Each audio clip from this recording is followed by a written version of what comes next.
Situation Today podcast. My name is Gareth Van Sale, the group editor of Gulf Business.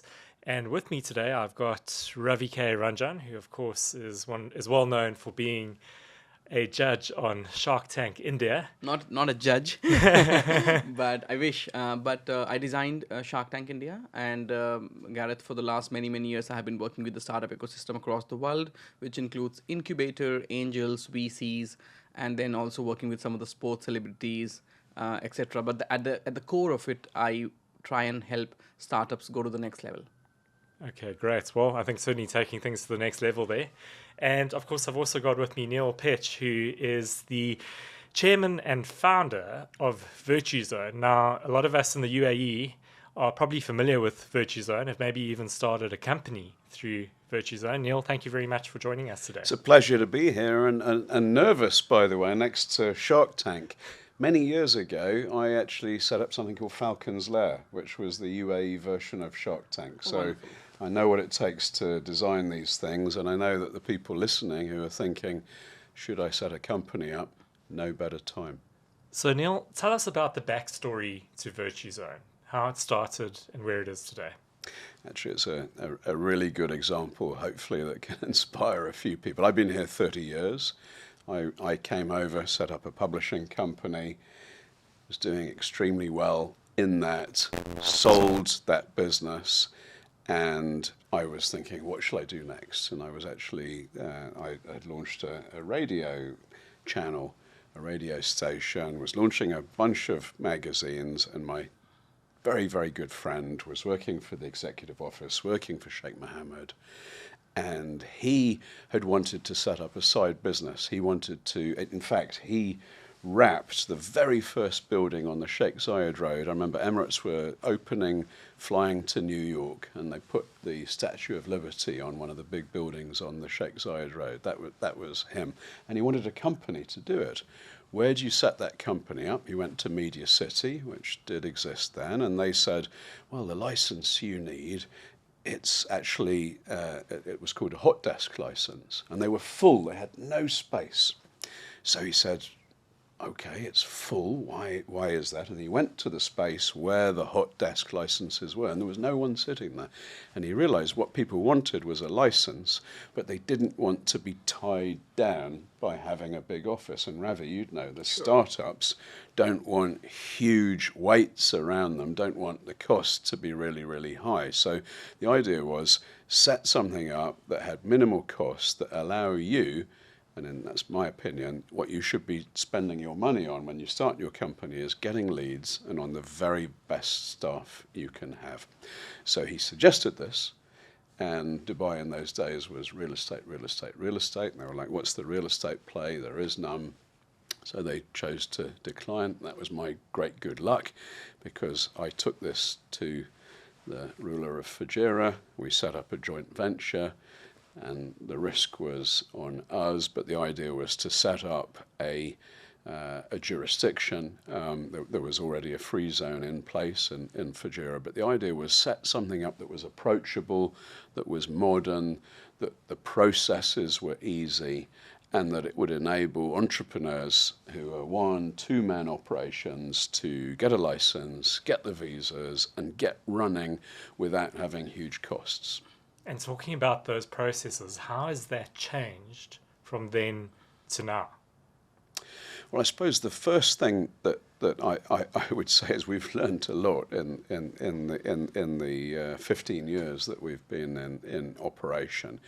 And people who just come to Dubai think, oh, the growth has already been there. No, there's no greater opportunity than there is right at the moment. And what we're seeing is a confluence of events that are creating amazing business opportunity. So to answer your question, what's changed? Probably one of the biggest things is automation. So when we started, I remember you'd come into our office, you would fill out a form, literally, and with your own hand. We would type it in a computer, email it to Fujairah. They'd print that out. They'd take it to the free zone office, which was 10 meters away. They would then take that to the Diwan, and in each case they would approve it. Now, Mohammed can be spelt 4 different ways. So you can imagine someone's applying for their visa, and a month later they get rejected because the Mohammed that was in the passport is not the Mohammed on the form. Human error. So we learnt, let's try and automate that. Let's try and take control over the process. If you walk into my office now, you'll see 220 people in Souk Al Baha, right next to Dubai Mall. Why have you got so many people? The answer is we tried to take control over the process. We were selling a product, our trade license, that was costing us 10,000 times more than the government entities that in those days we were competing with. So how do you survive when something costs so much more? The answer is customer experience and process. So we learnt that, and it's now 15 years later, and what we're learning now is how can you automate, how can you use AI, how can you reduce human error. And this, Ravi, applies not just to our customers, but it actually applies as well to our staff. Staff are motivated by getting good feedback. Human error creates objections. So if we can minimize those, turn our customers into ambassadors of the company, and ambassadors actually of Dubai, because it's my belief that Dubai is the best place in the world to set up, not a company to work in Dubai, but a company to run your global business. And in those 15 years, how many companies have you helped set up, more or less? We're setting up now about 500 a month. So I would say we're the startup capital of the world. We have, at any one time, we're talking to 300,000 customers who are either ex-customers, current customers, or we're having an ongoing conversation with them, because everything's about content, right? About delivering content to people, and ideally content that is specific for them. So someone that's setting up a trading company is very different from someone setting up a fintech company. And if they're setting up tomorrow and their challenge is that they need to get a bank account quickly versus they're researching it, very different objectives. I think these are very important points. I would definitely try and get some more data on, UAE as a destination for entrepreneurs, Virtuzone, your experience. But I have a different question. I have a question for you as an entrepreneur, born in the UK, assuming you studied in the UK. 30 years ago, you took a call to come to a land unexplored. Yeah. To come to a land which a lot of people that time might not relate with. Did you come here because you saw opportunity? Did you come here because the entrepreneur in you wanted, it was pushing you to try something new? Or was it a mix of both of it? Because anywhere, anytime in the world, we are in the modern world, but even in the ancient world, we had people like Marco Polo, and we had so many other people like Ibn Battuta who were traveling the world to explore the unexplored. And honestly, our human history is so diverse that you don't remember billions of people, but you remember those 10 people because they did something which nobody else did.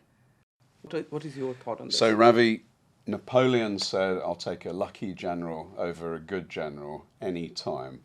And I think the thing that unites most people listening to this, and there's a lot of people listening internationally, but a lot of them are going to have an interest in Dubai.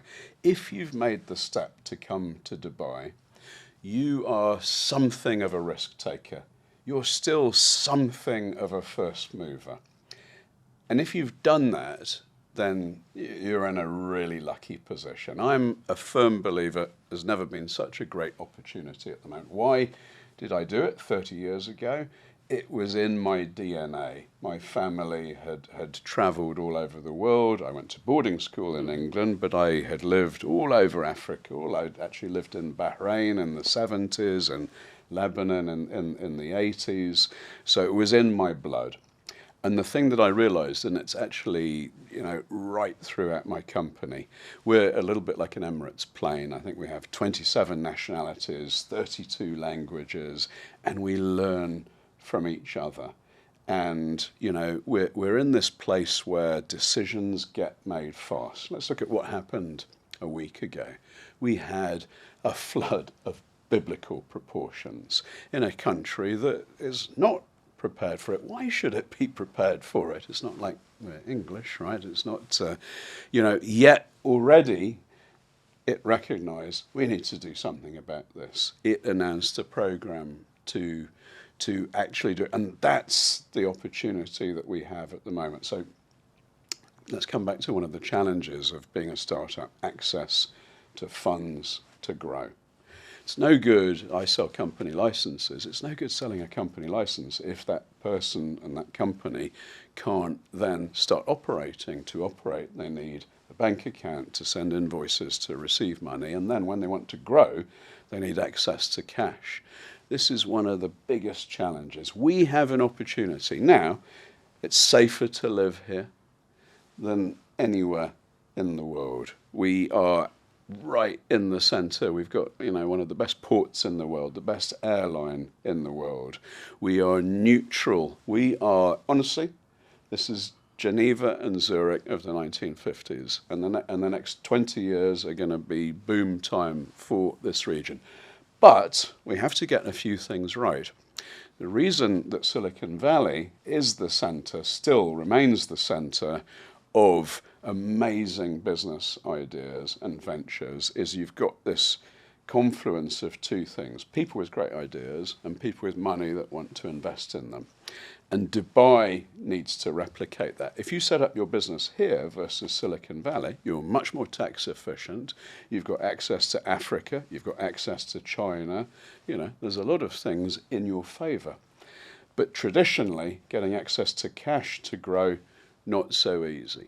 So, and this is an example of technology, what you're seeing recently, and we're incredibly fortunate as Virtuzone to be partners with VARA, who are the regulators of anything Web3, anything, to use the old term, crypto-related, of Dubai World Trade Center, perhaps one of the best known free zones in the region amongst 62 brilliant free zones.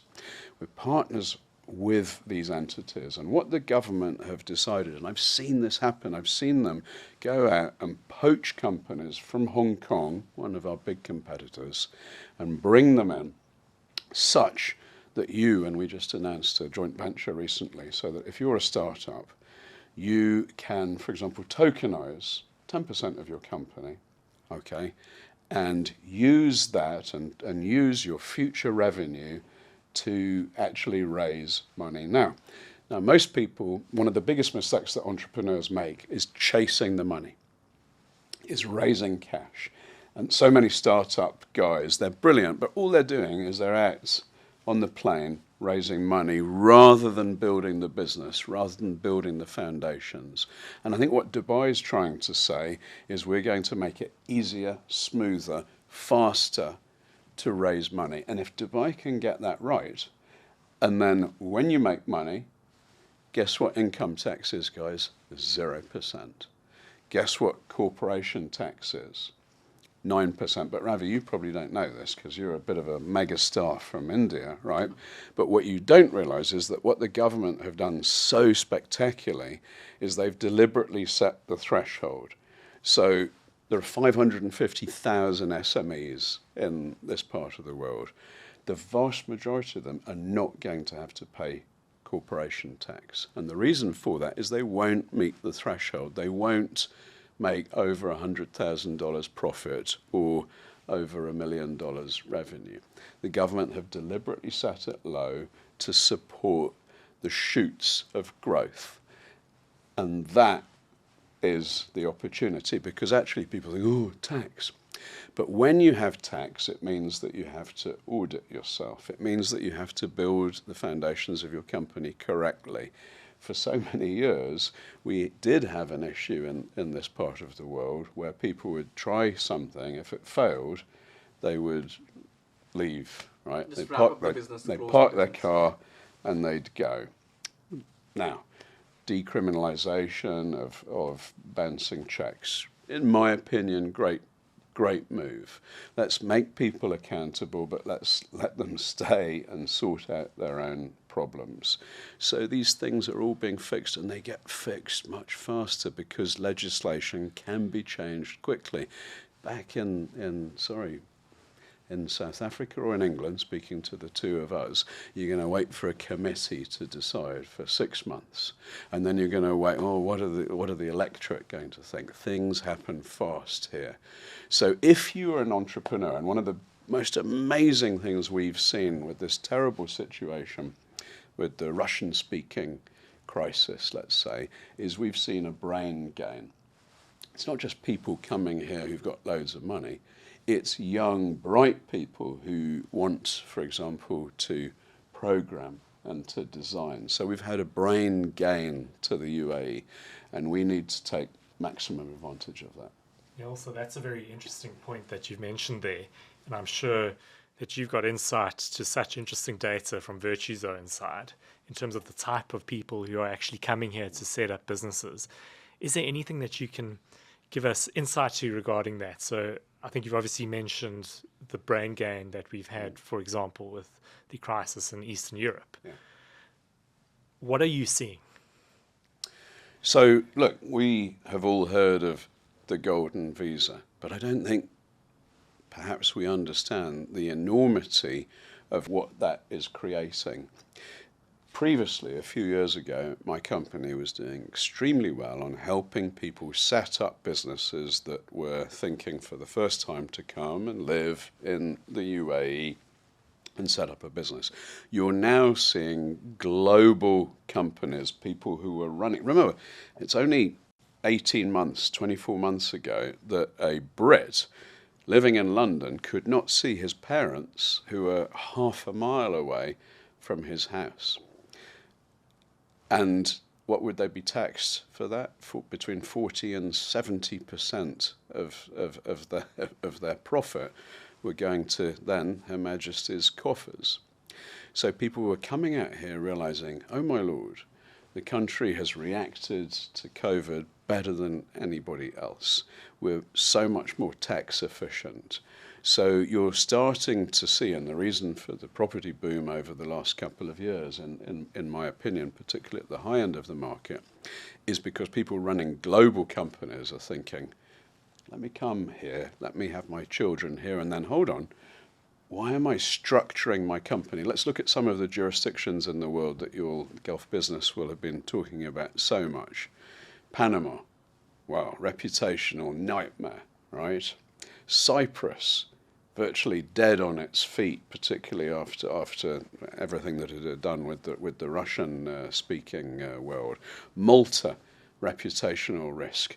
Gibraltar, speaking as a Brit, under pressure for no end of reasons. Hong Kong, same thing. There's a massive opportunity for the UAE. The UAE is, I think, the only country in the world that has 2 international finance centres. Yes. The very epitome, more due diligence. So, I think a lot of people outside of this part of the world see this still as being a little bit Wild West.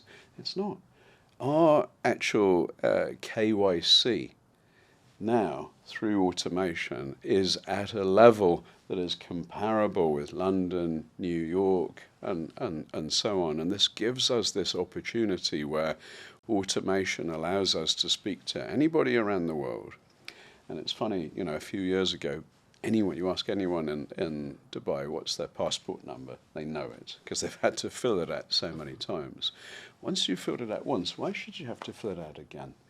Now, that's the sort of thing that Virtuzone, so we work very closely. We've got some amazing banks here. We've got digital banks. Most digital banks are not a brand new bank. They're just a reskin of an old bank.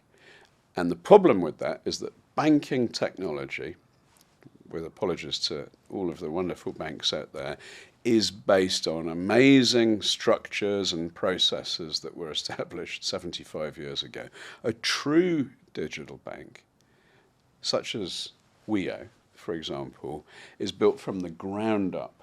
So the processes are automated, the ability to interrogate and find the UBO is who they say they are, all that compliance and security that you need to do is so much faster. And that enables algorithms and AI to interrogate and to lend more efficiently. Why should we not be able to work in a borderless community where you can move money around the world faster and more efficiently than has ever been the case before. You've seen India buy oil more efficiently than it ever Absolutely. has, right? And look at the benefits to India over In the fact, last... talking about banking, India built a very interesting government-led technology called UPI, Unified Payment Interface. Today, it's so surprising to see. You can make a small payment of 10 rupees or a large payment of 1 lakh rupees using your mobile phone and a QR code. The merchant does not need a POS. You don't need a credit card. You don't need a debit card. And it's interbank. Every single bank is connected, managed by the RBI. And interestingly, India is trying to now bring this technology to UAE, Singapore, etc., etc. But I think your point is very interesting, is that technology has to innovate. When you're talking about digital bank, it has to be a digital first. It cannot be a spin-off of an existing bank. I have another question for you, Neil. You represent Virtuzone, which has done thousands of incorporations and helping businesses start in UAE. Today, most of the people across the world are looking at UAE as a destination. And because of that, there's a lot of noise in the market. As an entrepreneur, as a business owner who's trying to diversify into UAE or maybe set up in the UAE, I have to filter down from the noise. Glad that you're sitting here with us.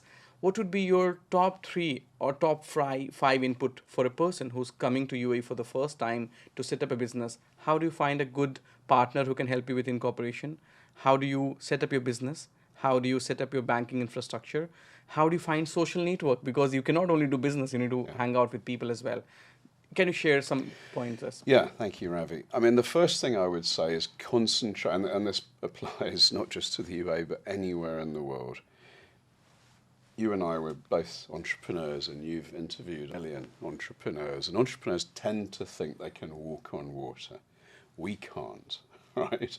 So when you're recruiting to add the second and third employee, don't try and recruit the same person as you. Recruit someone that has complementary but very differing skills. So that's the first thing that I would say, and how I would apply that to the UAE. Be able to focus on your business. The actual, the Brits, we say, invented bureaucracy, and the Indians refined it. Okay, so there's a reason to have red tape, because we want to, one rotten apple can spoil the whole barrel. But again, technology allows it. So I am biased, Ravi, but for example, here there are 62 free zones. There are 7 mainland jurisdictions. Around the world, you could set up in BVI, in Cayman, and Mauritius. There's so many choices. We're a little bit like a Carrefour. You can go into Carrefour and you can buy one of 12 different washing powders, one of 12 different sodas. You're going to get a good price, you're going to get a good service. That's what we're like. And what I would strongly recommend people is, because if you set off on a path and you take the wrong turning, sometimes it can be a while before you've realized it.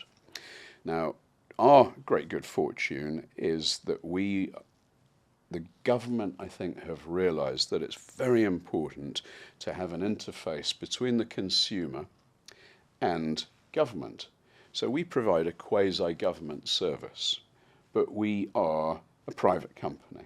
So we understand what the consumer wants, and the government are brilliant at recognizing that that's an important part. There's so many examples where they've shown themselves to outsource, and they want people to succeed. They don't want to grab it all themselves.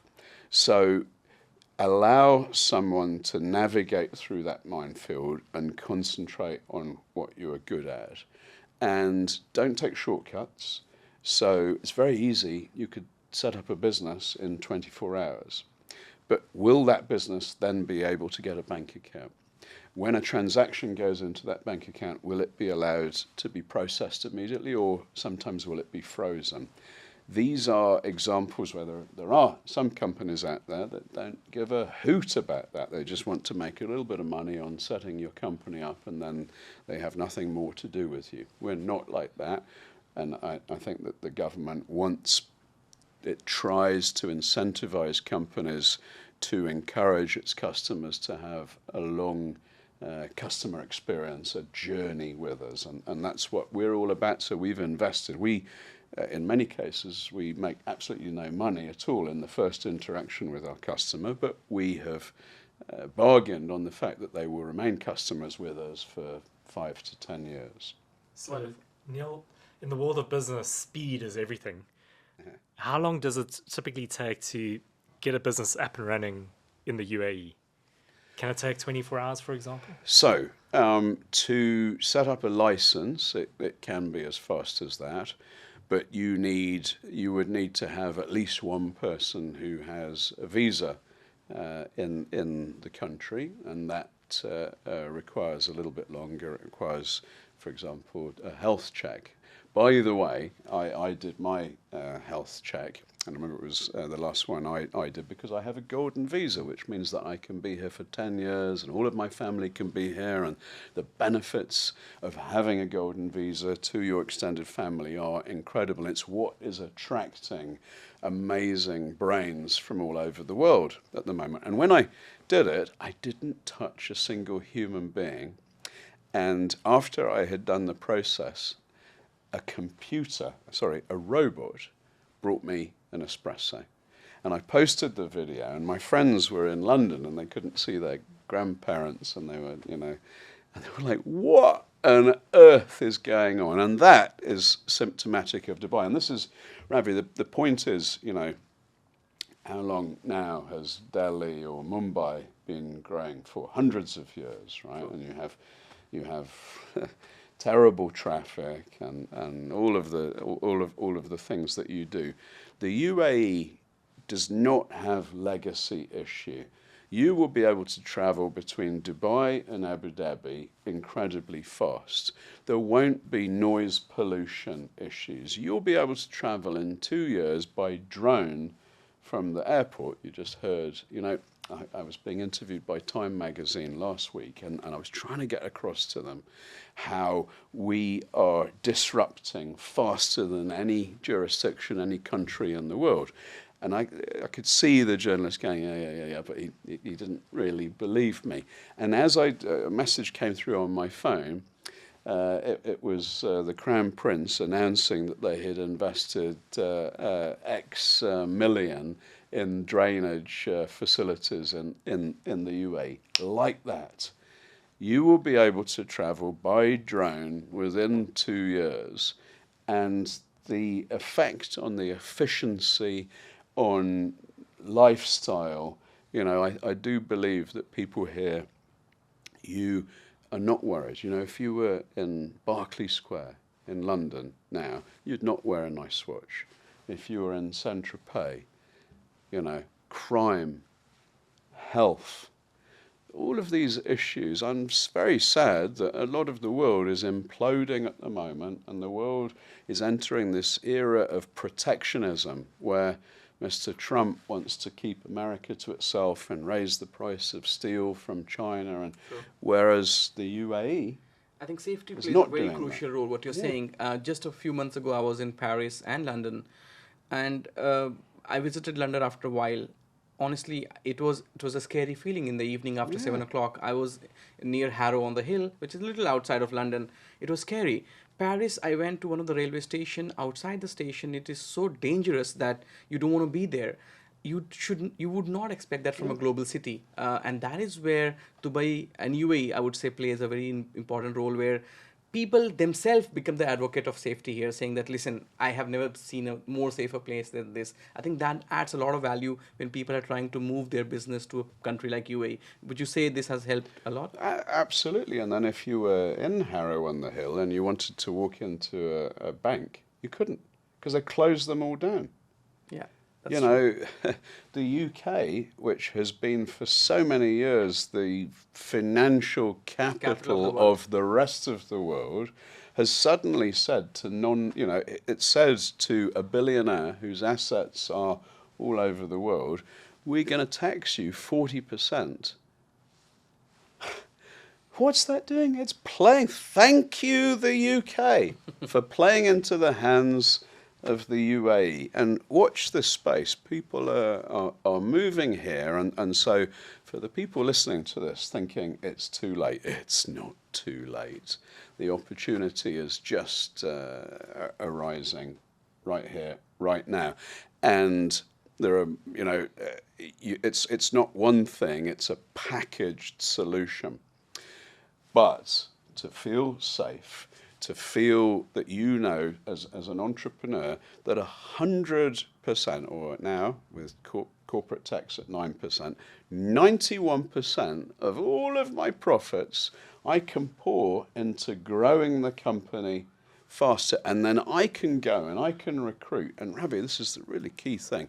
I can recruit. I can go to Canada and get the sales director of Pepsi Cola, one of the biggest companies in the world, and I can offer him a job in my company, much, much, much smaller company, and give him a better package because 0% income tax. And what we want is business owners here who are recognizing that opportunity and are going for it. Because when there's an initiative, there's only going to be a small window, and we need to take advantage of that window. So, Neil, I want to harp on that point around income tax. We've just seen corporate income tax being introduced here for the first time. It's very recent. Do you think that the next step is personal income tax here, but perhaps at a very low rate? Or is that something that is off the radar for now? I think that we sit at this brilliant opportunity. You can tell I am here with rose-tinted glasses. We haven't mentioned Saudi Arabia in this conversation, and I think Saudi Arabia and actually Iran, two incredibly populous countries that have the potential to grow massively. And I am answering your question, but a lot of people say, what about the competition of Saudi Arabia? No. Here's an old one for you. Happy wife, happy life. Shoot me for being an old-fashioned man, but it's absolutely true. If you say, darling, I'm leaving London and I've got a job in Dubai, I think you will receive the full support of your whole family. If you say, I'm going to Riyadh, maybe not quite so much, maybe in 10 years. So Saudi Arabia's growth is Dubai's opportunity. It's going to be that place that you can come here and put your foot in a market that absolutely is growing and is going to be sensational. So my belief, and this is just a personal viewpoint, corporate tax is a new phenomenon. VAT is at 5%. I mean, for heaven's sake, it's virtually nothing. So, and that's now been, how many years is it? I think 5 years that we've had VAT. So I don't see it as being an immediate thing. It does, data, Ravi will approve of this, as a country, the more you know about people, the better you are able to provide them exactly the services that they want. True. And in a lot of democracies now, people are like, no, you're not allowed to have my data. Personally, I am all for growth. I am a Thatcherite. I want the best people who work the hardest to do the best. And if I have to give some data up in order for that to happen, personally, I'm okay with it. That's how the UAE works. And I think because of that, there is the data such that in X period of years that they will be able to do that. But it's all about when you're a company, if you have a USP, maintain the USP. If you're Rolls-Royce, your cars are quieter, smoother, and more luxurious than anyone in the world. Well, you're not going to suddenly go, let's be half as luxurious. So, in my opinion, in X number of years, something may happen, but it will be, very, very, very small, and it's not for a considerable period of time. And by that time, you're going to have such a sensational infrastructure, which we already have, standard of living and ability to do things fast. So, yeah. Talking about standard of living, when people come to UAE, one of the attraction for them is the wonderful social life here. You have helped. I'm sure you have so many friends, you have so many business, you have helped. For a lot of people, they might feel that, how do I build that social network? Do you want to share some pointers on how do you start? Maybe go to a yacht club or go to polo events. How do you do that? Yeah, I think that, look, when I came here 30 years ago, it was standard that people would live here for 2 years and then would move on. And that actually has a benefit. And the UAE actually has this, and Dubai in particular, it didn't have this huge resource. It depended since the 1940s on being neutral, on being friendly to everybody, whatever your denomination, whatever your race, it always wanted to be your friend. And that still remains the case. And so fast forward to the 1990s when I came here, the fact that you might only be here for a couple of years meant that you were so much, in London, my little clique of friends, we were nice to other people, but we never really let them in. Here, everyone's so much more open and, incredibly importantly, open to learn. And this is one of the parts of the DNA of Virtuzone is I want every single person in my company to feel that they can influence where the company is going, to know where we're trying to drive, and to have an effect, because that makes you feel fulfilled. And if you've got a fulfilled employee, you've got a happy customer. Wonderful. Neil, I thought that you were making a very interesting comment off air about the 2008 financial crisis, which obviously ripped right through the globe, caused havoc everywhere. And you were saying that it had a peculiar effect in a place like Dubai, where people who suddenly might have been out of a job started businesses.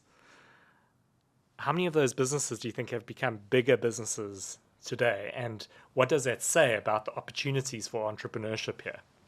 Yeah, so that's a brilliant one, and it gives me an opportunity to say, just when you think you've arrived too late or there's not an opportunity, that's the very time that you should be pushing forward with whatever it is that you want to do. And in that particular case, for us, we were not experts in setting up companies. We were, I'd like to say on behalf of my co-founder, thank you, Jeff, brilliant marketeer. And I'm a sales guy. And suddenly we had huge numbers of people coming through the door, wanting to set up companies with an idea, because Dubai is very entrepreneurial. Okay, it lets you think that you can do things, but then, having an idea is what, 3% of its execution is the most important thing. Execution, execution, execution. Ideas are 10 a penny. So the execution now, what Dubai and the UAE has done as a country is to try and support and facilitate that. But it needs private-public partnership. It needs people to encourage that as well, and that was happening in a different way in 2008, 2009, and now it is also happening in so many ways, in the way that legislation is crafted to encourage that, and you will find that, particularly if you're coming from South Africa, or if you're coming from Australia, from wherever, I guess the challenge to us is we've got to spread the word, because people just don't know how good it is. And there are going to be some people who are going, don't let the secret out. It's too good here. I don't want people to know. And that's the wrong mentality. That's the mentality of a business owner who doesn't want to recruit someone better than him. Always recruit someone better than you, because that'll enable you to go on and do something bigger and better. And guys, let the secret out. And what is the next step for Virtuzone now? Do you look to markets like Saudi Arabia, for example, which is obviously becoming this big emerging market? They've got Vision 2030 on the horizon. Where do you go from here?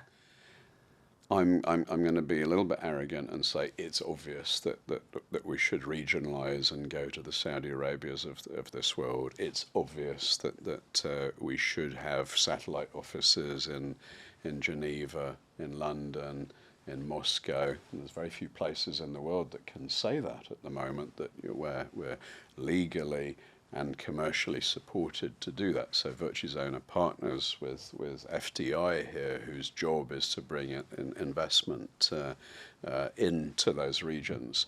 But much more than this, my ambition is much more than that, because we have an ability to create. So Virtuzone has been trying to solve our customers' pain points for 15 years. And we've been trying to solve our pain points, and we're a business that process is incredibly important, as I told you at the beginning, where we were competing against government entities that in theory we just couldn't afford to. So we had to be more efficient. And you can imagine a company that has created a service. And service, one of the great questions from my fellow Shark Tank, not judge but creator, Ravi, would say, is scalability. Service, if you're an individual providing service, it's difficult to scale yourself.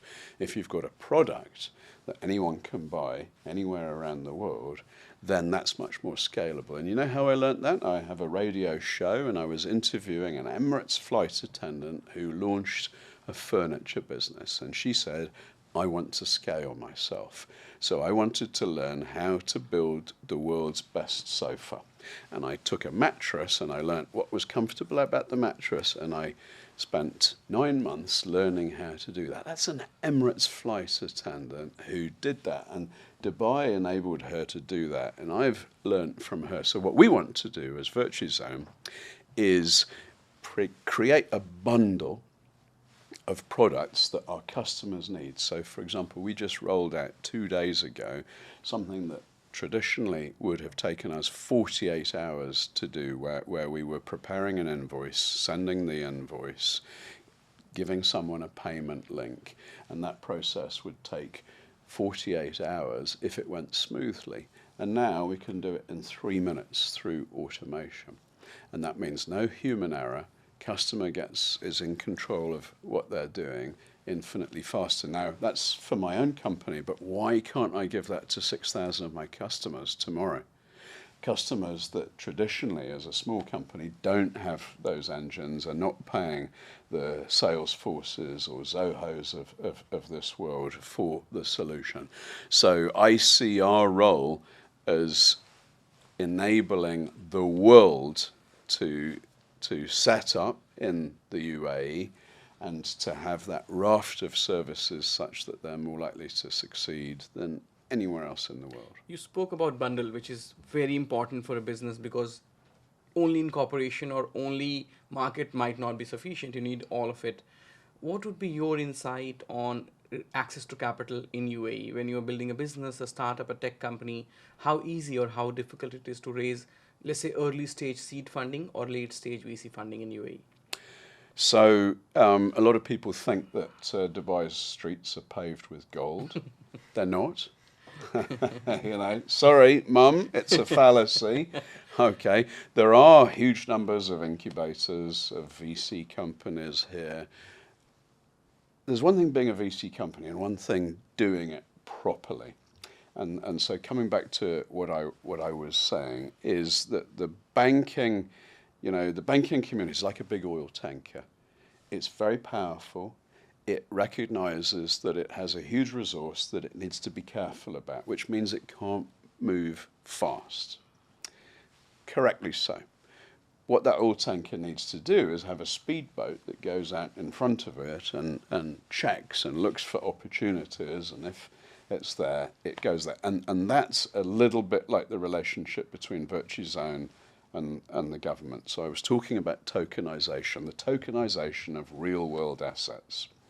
If you were to Google Virtuzone, you'd see that we just invested with Sharouk, which is a fund that has Mubadala and PIF as a couple of their investors in a company that is registering with VARA, which seeks to be the most regulated authority in the world for this kind of thing, in conjunction with DWTC, to enable people to tokenize a real-world asset. Now, that could be your painting, a tower block, it could be your company's future revenue. These are new ways to be able to access funding. I was talking the other day to a company, if you've got a mortgage rates are quite expensive at the moment.